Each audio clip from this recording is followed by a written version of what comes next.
never known someone like you.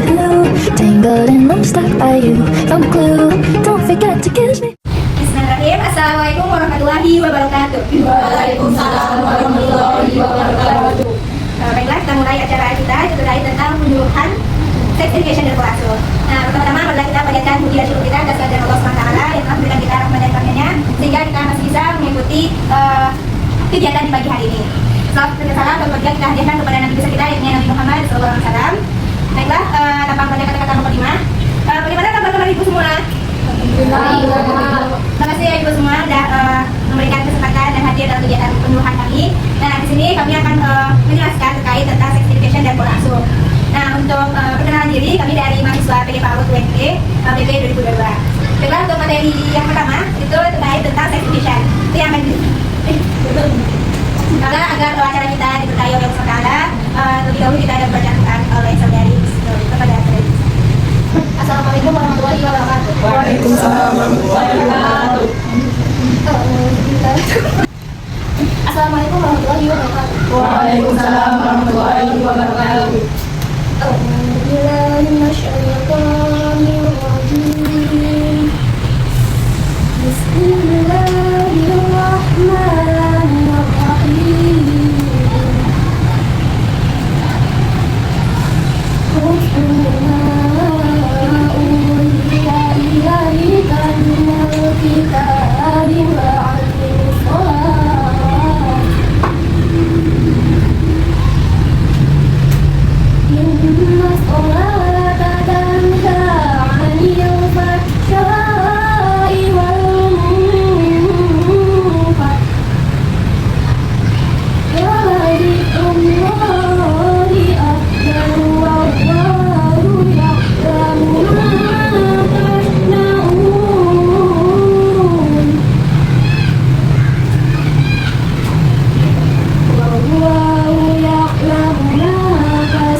Assalamualaikum warahmatullahi wabarakatuh. Waalaikumsalam warahmatullahi wabarakatuh.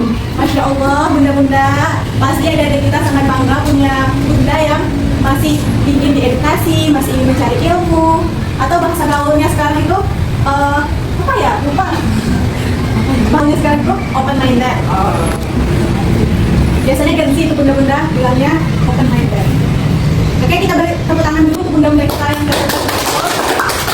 sekali lagi kami dari mahasiswa PD PAUD, terima kasih kepada bunda-bunda yang telah hadir pada pagi hari ini. Nah, kita sekarang akan membahas tentang sex education. Tahu nggak bunda bahwa anak-anak kita sekarang itu dalam bahaya? Kenapa dalam bahaya?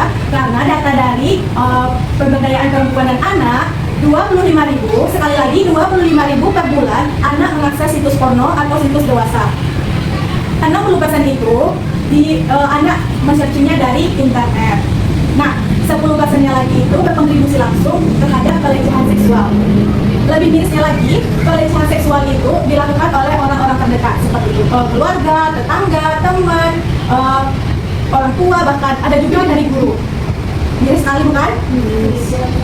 Bahkan sekarang ada yang sedang hangat-hangat dibahas atau sedang viralnya di media sosial, mau itu di YouTube, di Instagram, di berita. Saya nggak tahu ya bunda kalau di TV itu diberitakan, soalnya ini terlalu vulgar untuk diberitakan. Karena ada satu grup di Facebook itu menamai grupnya dengan fantasi sedara. Sebenarnya saya tidak kuat untuk menjelaskan ini bunda, karena terlalu miris sekali orang-orang di situ. Di grup itu ada 36.000 orang yang bergabung. Bayangin 36.000 dalam grup itu yang mempunyai fantasi kepada keluarganya sendiri. Contohnya yang paling di highlight sekarang itu seorang ayah memposting anaknya yang berumur kalau nggak salah masih 4 tahun dengan caption, gimana nih teman-teman, anak saya dikata orang cantik seperti Chinese. Saya tidak tahan untuk, maaf ya bunda, untuk menggauli anak saya. Saya akan melakukan itu ketika anak saya berumur 5 tahun. Sekarang anaknya berumur 4 tahun, berarti 1 tahun lagi rencana ayah kandung itu yang akan menggauli anaknya sendiri. Apakah masih bisa disebut manusia ayah seperti itu? Tidak. Sebenarnya sakit sekali hati saya menyampaikan ini bunda.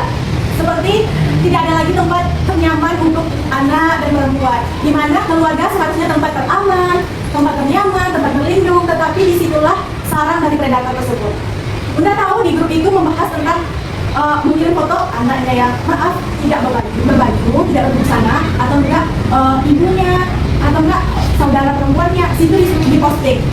Dan mirisnya lagi, orang-orang di situ tidak ada satupun yang normal, bahkan di komentarnya itu saling mengirim foto dari keluarganya. Bayangin Bunda, dari 36.000 itu tidak ada satupun yang normal. Semua punya fantasi sendiri terhadap keluarganya. Entah itu ayah ke anak, saudara ke saudara perempuannya, anak ke ibu. Alhamdulillah misalnya, orang-orang ini adalah penghuni neraka jalur VIP. Seperti itu lagi Bunda, saking mirisnya.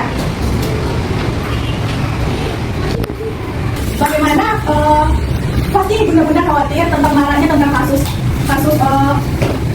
pelecehan yang terjadi di yang kita dengar di berita televisi, di media sosial, dan baru-baru ini yang terjadi itu almarhumah Nia Kurniasari. Bunda pasti khawatir bagaimana anaknya merasa aman. Nah, kita bisa mencegah pelecehan seksual ini. Yang pertama yaitu dengan cara pendidikan seksual sejak dini, yaitu mulai dari mengenalkan bagian-bagian anggota tubuh anak, kemudian memperkenalkan bagian-bagian vitalnya dengan nama asli, tidak dengan nama samaran. Misalnya seperti payudara, kita menyamakan namanya dengan mimi. Itu tidak boleh benar-benar. Kalau untuk laki-laki langsung saja sebut penis, untuk perempuan langsung saja sebut vagina. Semakin santai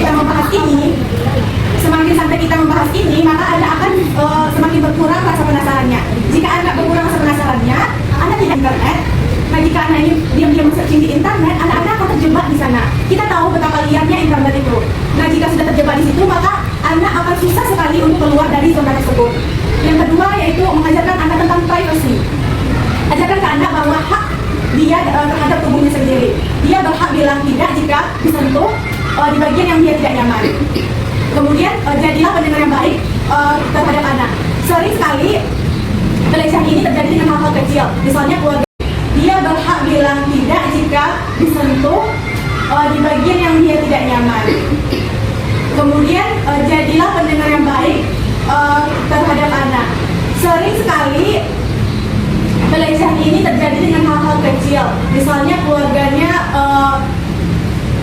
menyentuh bagian yang tidak anak senangi atau anak merasa risih. Tetapi kita sebagai bunda meresponnya seperti itu mah kamu aja yang cengeng, itu mah anak bunda aja yang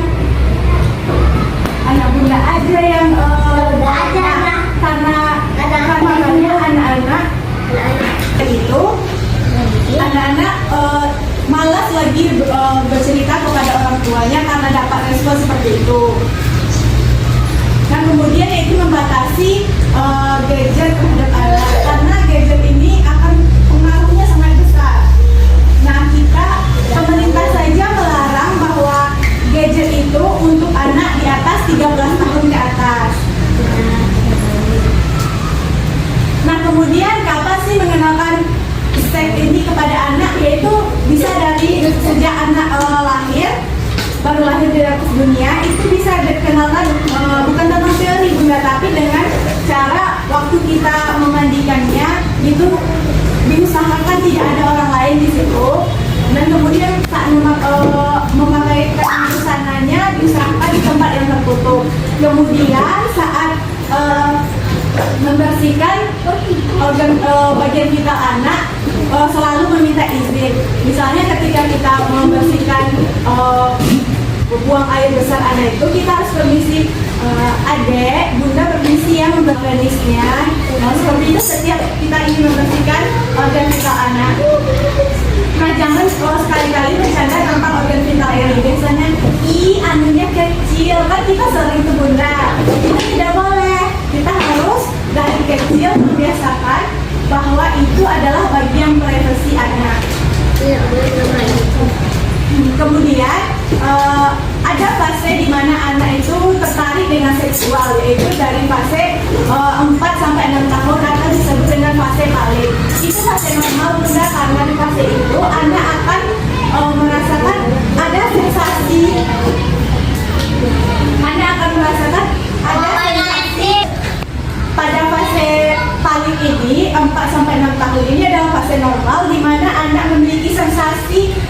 sendiri saat bagian vitalnya tersentuh. Biasanya ini anak sering menggosok-gosokkan bagian penisnya ke meja, ke tempat tidur.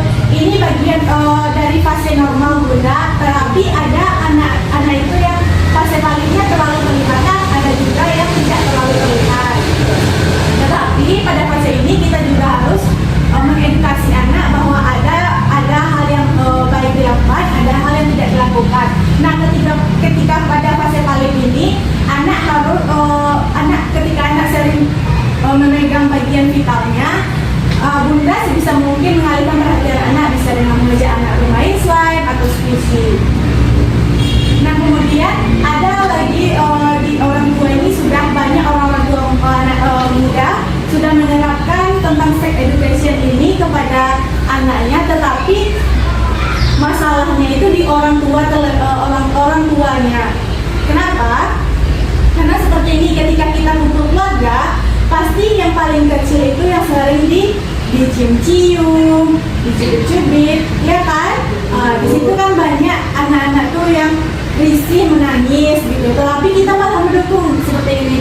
Nggak apa-apa loh, nggak boleh sombong. Ayo cium omnya, ayo cium tantenya, kan seperti itu. Kalau nggak nanti tuh, ayo cium omnya nanti dapat permen, ayo cium tantenya nanti dapat duit. Nah di situ tuh salah besar. Disitulah kita sebenarnya peran kita itu yang salah, dan itu yang menjadi masuknya pintu dari pelecehan seksual itu. Nah sekarang kita harus tegas Bunda, jika anak kita itu tidak nyaman, bilang saja ke orang-orang terdekat bahwa tidak boleh menyentuh anak sembarangan, tidak boleh pegang anak sembarangan, seperti itu. Kita tidak salah kita untuk edukasi orang-orang sekitar kita, karena itu untuk keamanan dan kenyamanan anak kita sendiri. Sekian Bunda, semoga materi yang saya sampaikan bermanfaat. Terima kasih kepada materi kita yang telah memberikan kita. Baik, terima kasih kepada kakak kita yang telah memberikan materi mengenai tentang sex education. Nah, di sini ibu-ibu semua apakah ada yang ingin bertanya terkait tentang materi kita tentang sex education? Mungkin ada ibu-ibu semua ada yang ingin bertanya. Ada yang masih terlintas di kepalanya? Siapa? Ini Bu, Kak. Ya, Bu. Maaf ya. Jadi gini, kalau misalnya nih, maaf ya Kak, kalau misalnya kita sedang bersuami, jadi gini, saya mau nanya nih, Dek, kalau misalnya saat kita dengan suami sedang melakukan hubungan suami istri, tiba-tiba anak kita masuk ke dalam kamar, sedangkan kita lupa untuk mengunci pintunya tuh, otomatis mereka melihatkan bagaimana kita, saya dan suami melakukan hal itu seperti apa. Baik, itu jawaban moderator yang langsung jawab saja. Bagaimana jika saat kita berhubungan kita lupa mengunci pintu nih, dan anak masuk ke dalam kamar dan melihat. Jadi ini sebanyak sekali kasus-kasusnya kita temui kan. Iya. Nah yang pertama yaitu Bunda harus menutupi diri dulu, bisa dengan selimut, bisa intinya tertutup